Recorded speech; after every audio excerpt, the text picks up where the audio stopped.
ऊपर अमीर नीचे गरीब सहेली का रमजान। आप हमसे कब तक यूं नाराज रहेंगे? हमें माफ भी कर दीजिए। नहीं, हम आपको माफ नहीं करेंगे।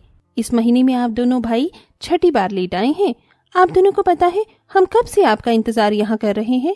जन्नत, आप तो हमें माफ कर दीजिए। नहीं, हम दोनों को आप दोनों से बिल्कुल भी बात नहीं करनी है। या अल्लाह, फिर तो हम दोनों भाई आप दोनों की मोहब्बत में कुर्बान हो जाएंगे। या खुदा, ये आप क्या कह रहे हैं? खुदा के लिए ऐसे अल्फाज अपने मुंह से ना निकाले। तो आप दोनों ने हमें माफ किया? हाँ, लेकिन ये आखिरी बार था। अगर आइंदा आप दोनों भाई फिर से लेट आए तो हम आपको कभी माफ नहीं करेंगे। जिसके बाद अब आयत, जन्नत, असलम, फैज एक साथ एंजॉय करते हैं और ऐसे ही सुबह से शाम हो जाती है। असलम, हम चारों कितने वक्त से एक दूसरे को डेट कर रहे हैं, अब हमें निकाह कर लेना चाहिए। मैं इस बारे में आपसे बात करने ही वाला था।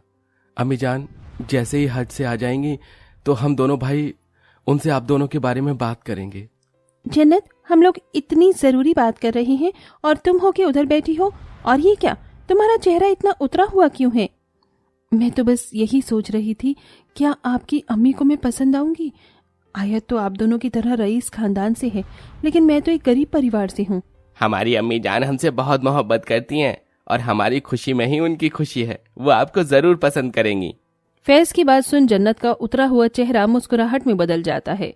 फैज और असलम की अम्मी जान हुमा जैसे ही हज करके घर आती हैं तो दोनों भाई अपनी अपनी मोहब्बत के बारे में हुमा को बताते हैं। असलम की बात सुन तो हुमा बहुत ज्यादा खुश होती है, लेकिन फैज जैसे ही जन्नत के बारे में हुमा को बताता है। फैज, तुम्हारा दिमाग तो ठीक है ना? हम उस गरीब खानदान की लड़की को अपने घर की बहू कैसे बना सकते हैं? अगर तुम्हें मोहब्बत करनी थी तो तुम भी असलम की तरह आयत जैसी रईस लड़की से मोहब्बत करते। मोहब्बत गरीबी या रईसी देखकर नहीं होती है, वो तो बस हो जाती है। और हम जन्नत से बेइंतहा मोहब्बत करते हैं। अगर आपको हमारा और जन्नत का ही रिश्ता मंजूर नहीं तो हम हमेशा हमेशा के लिए इस घर को छोड़कर चले जाएंगे। हुमा जन्नत को अपने घर की बहू नहीं बनाना चाहती थी, लेकिन अपने बेटे फैज के आगे हुमा को झुकना पड़ता है। जिसके बाद दोनों भाई अपनी अपनी मोहब्बत से निकाह कर उन्हें अपने घर ले आते हैं। मेरी आयत बहू तो बिल्कुल चांद के टुकड़े की तरह लग रही है। असलम, जाओ आयत को कमरे में ले जाओ। अब से तुम दोनों का कमरा ऊपर वाला है। अम्मी जान, लेकिन ऊपर वाले कमरे में तो मैं रहता था। हाँ, लेकिन अब से उस कमरे में असलम और आयत रहेंगे और तुम अपनी गरीब बेगम के साथ इस नीचे वाले कमरे में रहना, समझे? मैं इस गरीब को अपने घर का टॉप फ्लोर नहीं दे सकती हूँ।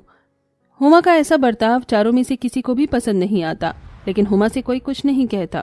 जिसके बाद जहां अमीर सहेली अपने शौहर के साथ ऊपर वाले कमरे में शिफ्ट हो जाती है, जहां उसके लिए सारी चीजों का इंतजाम था, वहीं गरीब सहेली अपने शौहर के साथ नीचे वाले कमरे में रहने लगती है। ये लीजिए अम्मी जान, आज मैंने अपने हाथों से आपके लिए सेवई बनाई है। लेकिन आयत बहू, तुम्हें सेवई बनाने की क्या जरूरत है? जब घर में जन्नत है तो तुम भला ये सब काम क्यों करती हो? अम्मी जान, आप गुस्सा क्यों हो रही हैं? ये कोरमा, बिरयानी, कबाब सब कुछ जन्नत ने बनाया है। मैंने तो बस सेवई ही बनाई है। और जन्नत की तरह मैं भी तो इस घर की बहू हूँ, तो भला वो सारे काम खुद अकेले क्यों करेंगी? क्योंकि ये तुम्हारी तरह रईस खानदान से नहीं है। अम्मी जान, आप ये कैसी बातें कर रही हैं? फैज, तुमने अपनी मर्जी से निकाह तो कर लिया, लेकिन इस घर में तुम्हारी नहीं बल्कि मेरी मर्जी चलेगी। इस घर के सारे कामकाज आज के बाद सिर्फ जन्नत ही करेगी और आयत सिर्फ आराम, समझे तुम लोग? हुमा की बात सुन जहां जन्नत की आंखों में आंसू होते हैं, वहीं आयत को भी अपनी सहेली के लिए अपनी सास का ऐसा रवैया बिल्कुल भी पसंद नहीं आता। जहां दिन रात हुमा अपनी अमीर बहू से प्यार करती, उसका ख्याल रखती, वहीं जन्नत से नौकरानी की तरह घर के सारे काम करवाती। वक्त गुजरता है और रमजान का महीना शुरू हो जाता है। सुनिए, सहरी का वक्त हो गया है और हमारे घर में सहरी के लिए कुछ भी नहीं है। चलिए हम ऊपर चलकर सहरी करते हैं। ऊपर जाकर सहरी करना क्या ठीक रहेगा? हो सकता है अम्मी जान हमसे खफा हो, लेकिन रमजान का महीना शुरू हो चुका है और मुझे नहीं लगता कि अम्मी जान हमें साथ में सहरी करने से मना करेंगी। जन्नत, फैज सहरी करने के लिए जैसे ही ऊपर वाले फ्लोर पर जाते हैं। रमजान की पहली सहरी मुबारक हो जन्नत। तुम्हें भी रमजान की पहली सहरी मुबारक हो और अम्मी जान आपको भी। तुम दोनों यहाँ क्या कर रहे हो? अम्मी जान, नीचे हमारे घर पर सहरी के लिए कुछ भी नहीं था, इसलिए हम सहरी करने के लिए ऊपर चले आए हैं।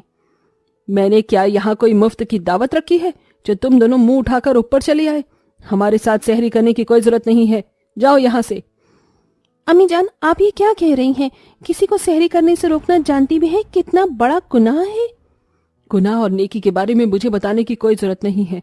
ये घर मेरा है तो यहाँ मर्जी भी मेरी ही चलेगी। तुम दोनों सहरी यहाँ नहीं करोगे, समझे? हुमा की बात सुन जन्नत और फैज को बुरा तो बहुत लगता है, लेकिन वो हुमा से कुछ न कहते और नीचे अपने घर पर आ जाते हैं और सिर्फ पानी पीकर ही रोजे की नीयत बांधकर रोजा रखते हैं। ये क्या जन्नत, रोजा रखकर भी तुम घर के सारे काम कर रही हो? देखो तुम पसीने से लथपथ हो गई हो, तुम जाकर आराम करो, मैं बाकी के काम कर दूंगी। नहीं आयत, अगर अम्मी जान ने तुम्हें काम करते हुए देख लिया तो वो मुझ पर बहुत चिल्लाएंगी। तुम जाओ, मैं सारे काम खुद ही कर लूंगी। जन्नत की ऐसी हालत आयत से देखी नहीं जा रही थी, लेकिन आयत भी जानती थी कि वो ये सब देखने के अलावा और कुछ कर नहीं सकती। जल्दी जल्दी हाथ चला, हाथों में क्या ताकत नहीं है तेरे? अभी कितना सारा गेहूं बाकी है और तूने अभी तक सिर्फ इतना ही गेहूं पीसा है। ये क्या अम्मी जान, एक तो जन्नत ठीक से सहरी करती नहीं है, ऊपर से आप इसे रोजे में कितना ज्यादा काम करवाती हो। ये गेहूं तो आप दुकान पर भी पिसवा सकती थी ना। जब घर में मुफ्त की नौकरानी हो तो क्यों बाहर वालों को पैसे देना?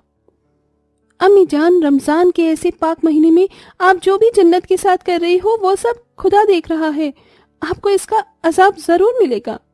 आयत की बात सुनकर भी हुमा उसे नजरअंदाज कर देती है और जन्नत पर रमजान के महीने में भी अपने अत्याचार करने बंद नहीं करती।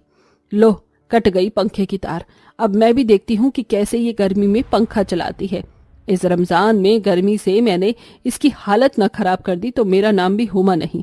बड़ा शौक था ना तुझे मेरे बेटे को अपने जाल में फंसाने का, अब भुगत। जन्नत जानती थी कि ये सब उसकी सास जानबूझकर कर रही है, लेकिन जन्नत को अपने खुदा पर भरोसा था, इसीलिए वो बिना बोले सब कुछ सहती रही। अम्मी जान, जन्नत को हमारे साथ इफ्तारी करने देंगी नहीं? एक काम करती हूँ, इफ्तारी का खाना चुपके से ले जाकर जन्नत को दे देती हूँ। रोज रोज पानी पीकर सहरी करना और नमक सूखी रोटी के साथ रोजा खोलना, इससे बेचारी कितनी ज्यादा कमजोर हो गई है।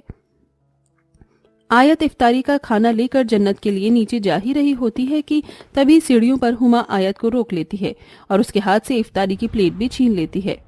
तेरी इतनी हिम्मत कि तू मेरी इजाजत के बगैर अपनी गरीब सहेली को ये इफ्तारी का खाना देने जा रही है? हुमा इफ्तारी की प्लेट लेकर सीधा ऊपर चली जाती है और बेचारी आयत कुछ नहीं कर पाती। ऐसे ही दिन गुजरने लगते हैं और रमजान के अलविदा जुम्मा का दिन आ जाता है। अलविदा जुम्मा का दिन होने की वजह से हुमा सबके साथ दरगाह पर चादर चढ़ाने के लिए जाती है।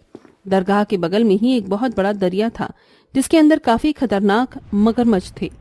सभी लोग दरिया में मगरमच्छ को देख रहे होते हैं कि तभी बढ़ती भीड़ की वजह से मगरमच्छ वाले दरिया में हुमा गिर जाती है। बचाओ, मुझे बचाओ कोई, या बचाओ, या खुदा कोई तो मेरी मदद करो। अरे कोई मदद करो इस औरत की, देखो सारे मगरमच्छ इसकी तरफ कितनी तेजी से बढ़ रहे हैं। दरिया में मगरमच्छ होने की वजह से कोई हुमा की मदद नहीं कर पा रहा था, लेकिन वहीं हुमा की जान खतरे में देख जन्नत खुद की जान की परवाह न करते हुए सीधा उस मगरमच्छ वाले दरिया में कूद जाती है। जन्नत सही सलामत हुमा को दरिया से बाहर ले आती है और थोड़ी देर में हुमा को होश आ जाता है।